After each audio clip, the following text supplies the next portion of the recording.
Bueno, el presidente Donald Trump firmó su ley que recorta los gastos fiscales justo el día de la independencia de Estados Unidos. Bueno, estamos con Roberto Munita, que es académico de comunicaciones de la Universidad de los Andes y también de la Universidad de Andrés Bello. ¿Cómo estás? Bien, gracias, Farid. Qué bueno. Bueno, iniciemos con esto, antes de profundizar un poco de esta ley, que él mismo la denomina como ley grande y hermosa. Lo está haciendo en un día muy importante de Estados Unidos, el día de la independencia. Ahí estamos viendo imágenes, ¿no? Cómo firma finalmente esta ley. ¿Cómo se puede analizar también esta situación? Porque no es primera vez que mezcla dos acontecimientos. Me acuerdo en su cumpleaños, también en el medio del desfile militar, ¿no? Sí, la verdad es que Trump se puede analizar en muchos escenarios, en muchas dimensiones, y una dimensión es la comunicación política y la performance. Trump es un tipo que sabe de show business, sabe de cómo hacer una propaganda, un show, ¿cierto? Un espectáculo de la política, y acá lo estamos viendo, en el fondo. Sí. Él hizo todo pensado en que la ley se votara los días previos al 4 de julio para poder firmarla el mismo 4 de julio, bueno, que es una fiesta muy significativa para el público norteamericano. Claro, bueno, de hecho ha trascendido que también puso un poco de presión también a los congresistas republicanos, justamente para aprobar antes del 4 de julio esta ley que es tan importante para Donald Trump. En primer lugar, a rasgos generales, ¿cómo se podría analizar esta ley de Donald Trump que fue aprobada? A ver, esta ley, como tú bien dices, claro, se llama la gran, hermosa ley, así le puso él mismo, y le puso incluso en la campaña. En la campaña hablaba que él iba a impulsar un gran y hermoso proyecto de ley gigante, muy parafernálico, como le encanta a Trump, y se le llamó así a este paquete de normas, porque juntó varias normas distintas. En el fondo, juntó normas de migración, normas de recortes a impuestos, claro, y también normas de recortes a programas sociales, porque justamente de alguna forma necesitaba equilibrar las arcas fiscales. Porque algunos decían, si solamente tiene recortes presupuestarios, recortes a impuestos, eso produce déficit, entonces necesitaba de alguna forma paliar ese déficit, y lo hizo a través de recortes a programas sociales que de alguna forma ayudan a los más vulnerables. Ahora, mucho análisis se ha escuchado en torno a esto y dicen que más allá de lo que pueda pasar a nivel país, lo que Donald Trump buscaba también es dejar bien marcada su legado también a través de esta ley. ¿Tú lo ves así también? Sí, sí, sin duda. Y como digo, es algo que también salió mucho en la campaña. Sí. Lo sorprendente es que lo haya conseguido en los primeros meses. Recordemos que Trump está recién en el primer año de su gobierno, de su segundo gobierno, y muchos gobernantes se demoran 2, 3 años en sacar su gran proyecto de ley. Sí. Trump lo sacó en el primer semestre, en el fondo, mientras atacaba Irán, mientras se metía también con Ucrania, etcétera. Un tipo que le encanta jugar al multitasking, ¿cierto? Y en este caso lo consiguió, eso sí, a duras penas, hay que decirlo. Hay que decir, claro, él tiene mayoría en el Congreso, pero habían algunos ahí del Partido Republicano que estaban bien dudosos. De hecho, eso llevó a que tuviera también una pelea con Elon Musk. Elon Musk, de hecho, ofreció a las personas del Partido Republicano que votaran en contra y que él, de hecho, iba a financiar las campañas de ellos si ellos lo hacían. O sea, fue sumamente tenso poder aprobar esto. Sin duda, cualquier gobierno trata siempre que los partidarios de su partido, del partido oficialista, estén todos alineados. Claro. Y en este caso no fue así. De hecho, en el Senado, 3 senadores republicanos. El Senado, el Partido Republicano tiene mayoría. Claro. Trump tiene mayoría. Pero esa mayoría no se dio esta vez. 3 senadores republicanos votaron en contra, junto con los 47 demócratas. De hecho, tuvo que pasar que el vicepresidente hiciera el desempate, porque la Constitución tiene una norma que es bien extraña para nosotros, desde Chile en el fondo, como son allá 100 senadores, como es un número par, la norma dice que en caso de desempate, el vicepresidente, que es a la vez el presidente del Senado, vota y puede dirimir el empate, lo que a mí me parece que de alguna forma es como pasa a llevar la separación de poderes, porque es el poder ejecutivo que se mete en la mitad del poder legislativo, ¿cierto? Sí, no, ahí tienen formas bien distintas a la de nosotros también, incluso a las elecciones presidenciales también, a veces medio complejo para nosotros entenderlos. Aún así, fue bien complejo, bien justo ahí como se logró aprobar. ¿Se puede analizar como una victoria de todas formas para Donald Trump?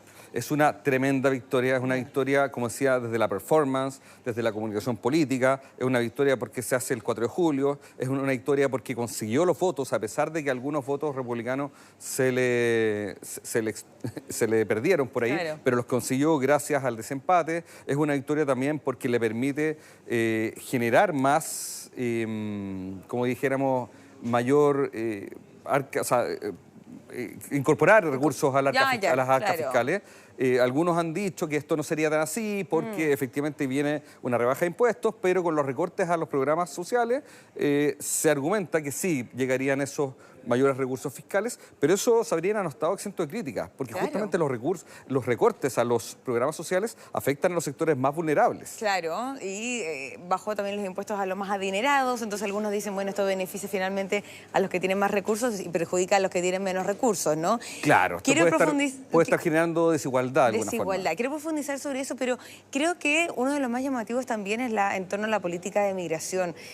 Casi triplicó los recursos para poder seguir con su campaña en contra de la inmigración irregular, que, bueno, ha sido valorada por algunos, pero también ha sido sumamente cuestionada. ¿Cómo has visto ese escenario también?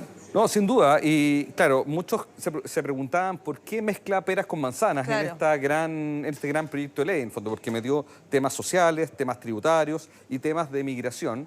Y yo lo que le digo, los análisis que hacen los expertos norteamericanos, es que era la única forma de conseguir todos los votos. Porque si era solamente una reforma a la migración, se dejaba de lado los temas tributarios y recortes fiscales, eso podía pasar que algunos votos se le escaparan. De hecho, se le escaparon algunos, pero que se le escaparan aún más y que no lograra tener mayoría, ¿cierto? Entonces, con esto sí lo tuvo. Pero sin duda el paquete de migración es el paquete más importante o uno de los más importantes, y esto efectivamente es un gran impulso para la ICE, que es, como sabemos, la agencia de migración. Estaba mirando los números, creo que hoy día tiene como cerca de 8.000 funcionarios y con este paquete se incorporan 10.000 más. No, o sea, más que dobla la actual conformación. Y no solamente eso, también vienen recursos para proteger la frontera, para las patrullas fronterizas y para el famoso muro, el muro de Trump. El famoso muro de Donald Trump. Bueno, esto, no sé qué análisis haces tú, pero yo me imagino que esto también puede eventualmente favorecer a Donald Trump en torno a la situación migratoria, porque sabemos que también fue uno de los principales motivos que eventualmente la gente también votó por él, ¿no? Porque fue parte de unas principales batallas en su campaña, ¿no? Esta es una ley que claramente le habla al mundo republicano. Claro. Insisto, ningún voto demócrata estuvo a favor. No, claro. Pero incluso votos republicanos estuvieron en contra, porque habían ciertos republicanos que veían con malos ojos avanzar tan en esa línea. Pero para el republicano más duro, sobre todo el republicano más rural, que ha sufrido más la migración, por supuesto que esto es una ley que le habla justamente a ellos, no solamente por el tema de migración, ICI, no solamente por el tema del muro, sino que también porque los recortes a las necesidades o a las ayudas fiscales también muchas veces terminan en manos de migrantes. Claro. Entonces, lo que argumenta Trump y lo que argumentan muchos legisladores republicanos es que hay mucha gente que se acostumbró a vivir del Estado. Claro. Entonces, de alguna forma, querían cortar eso. Esto partió, bueno, algunas cosas partieron hace décadas, pero uno de los principales recortes que está haciendo esta ley es al sistema Medicare, que partió con Obama, o que Obama lo impulsó mucho. De hecho, se llamaba el Obamacare en ese momento. Y más encima fue también fortalecido durante la pandemia. Entonces hay mucha gente que durante la pandemia se dio cuenta que no necesitaba trabajar. Muchos lugares empezaron a cerrar porque no había gente que quisiera trabajar. A mí me tocó vivir en Estados Unidos hace 2 años atrás por un semestre y me acuerdo que muchos locales decía atendemos hasta las 8 de la noche y preguntaba ¿por qué? Porque no hay mano de obra. Y efectivamente pasó que mucha gente se acostumbró a vivir de las ayudas fiscales. Entonces es un poco lo que Trump quiere revertir, los republicanos quieren revertir. Es que eso mismo te quería preguntar, porque, a ver, lo estamos viendo, por ejemplo, si nos trasladamos a Argentina. También pasa una situación familiar, ¿no? O sea, que personas también viven mucho de aportes por parte del mismo Estado. Y cuando se va recortando, hemos visto que las calles se han replegado a manifestaciones. Hay que decir que Argentina quizás tienen una cultura más de manifestaciones en comparación con Estados Unidos, pero hemos visto esa situación que se ha ido intensificando. ¿Cómo ves tú la reacción también por parte de la ciudadanía en Estados Unidos ante esta situación? Porque lo que está pasando acá finalmente le está afectando principalmente en un servicio tan importante que es la salud, ¿no? Sí, hay que ver qué pasa en los siguientes días. Esto es muy reciente, pero efectivamente yo creo que va a haber una respuesta ciudadana, porque, como te digo, no fue una ley bipartisana, no fue una ley que dijéramos completamente consensuada, sino que fue una ley que tenía bastante bastante punto en contra. Entonces, puede ser que los demócratas salgan a criticar la ley, o puede ser que la misma ciudadanía organizada diga, no, si es que no nos parecen los recortes que se están haciendo. Si hay que sacar recursos del Estado, hay que sacarlos de otra forma, pero no dejemos de lado a toda la ayuda social que ha generado justamente un sistema, en el fondo, y hay gente que vive de esa ayuda.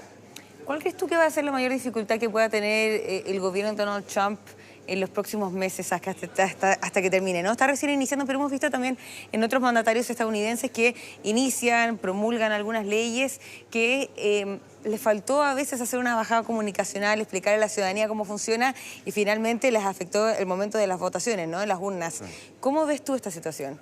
Yo diría que dos frentes muy importantes para Trump. Está primero el frente externo, ¿cierto?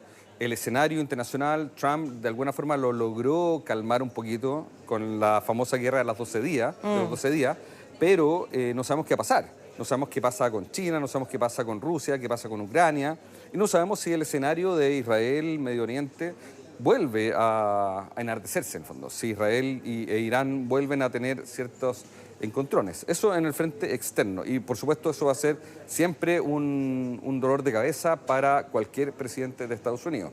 Y en el frente interno hay que recordar que los presidentes duran 4 años en Estados Unidos, pero los parlamentarios duran 2 años. O sea, el próximo año ya hay elecciones legislativas de nuevo, y Trump va a enfrentar lo que se llama las midterm elections, las elecciones de medio tiempo. Y en general, salvo excepciones, las elecciones de medio tiempo tienden a perjudicar al gobernante. La gente tiende a votar en contra. De alguna forma se hace una especie de plebiscito a la gestión del actual gobernante y de alguna forma la gente dice, queremos un equilibrio de poder. Entonces hoy día Trump controla ambas cámaras, la Cámara de Representantes y el Senado. Pero la pregunta es si las va a seguir controlando después de las midterm elections. Ya, ahí se podría ver un escenario bien interesante, porque en este, como tú lo estabas mencionando, en este poco tiempo que llevan a Donald Trump, ha hecho una serie de cambios bien importantes también, incluso hasta cambiar este decreto, por así decirlo, de las bombillas de papel a unas de plástico, porque para él eran incómodas las de papel. O sea, en todas las aristas ha hecho cambios. Entonces, allá puede ser un escenario bien complejo si se le cambia un poco. Sí, efectivamente. O sea, él ha aprovechado mucho la mayoría que tiene. La mayoría que tiene no solamente las dos cámaras, también tiene una mayoría en la Corte Suprema y también la ha aprovechado bien. Y él ha gobernado mucho con los decretos, estos decretos ejecutivos, estas órdenes ejecutivas, que son como nuestros decretos supremos que no pasan por el Congreso. Pero igual, incluso las cosas que pasan por el Congreso, como esta gran, hermosa ley, Trump sabía que la tenía que sacar rápido antes de la elección de medio tiempo, porque él no sabe si va a seguir teniendo una mayoría después para su tercer y cuarto año. ¿Y cómo has visto la figura de los demócratas también? Porque a ratos se ven un poco escondidos en todo este escenario. Yo los veo muy perdidos, esto lo dije mucho para la elección, después de la derrota de Kamala Harris, y una derrota que fue inexcusable, en el fondo fue gigante, nadie esperaba que fuera tan grande. Yo los veo muy perdidos tanto en liderazgos, no hay un sucesor de Obama, no hay nadie que sea, como dijéramos, atractivo para el público norteamericano, para el público en general, porque los liderazgos que hay son liderazgos muy de élite, muy de capitales de Estado, muy de los mundos universitarios, pero no hay liderazgo que le hable a toda la sociedad norteamericana, por un lado, y aparte yo también los veo muy pobres en ideas.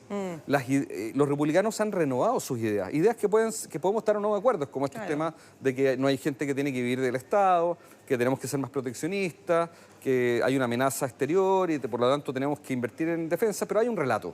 Los demócratas hoy día no tienen relatos. De hecho, hay un famoso autor del mundo demócrata que se llama Mark Lilla y que escribió un libro hace algunos años sobre justamente lo malo que estaban los demócratas porque no estaban hablándole a toda la sociedad, sino que estaban hablando a pequeños grupitos, a las minorías sexuales, a los ambientalistas, a los defensores de los animales, pero no había un relato general. Y eso yo creo que la ciudadanía lo ha notado. Habrá que ver qué pasa en los próximos días, ¿no? Roberto Munita, académico de Comunicaciones de la Universidad de los Andes y también de la Universidad Andrés Bello. Muchísimas gracias por esta entrevista. No, gracias a ti. Que esté muy bien. Hasta luego. Hasta luego.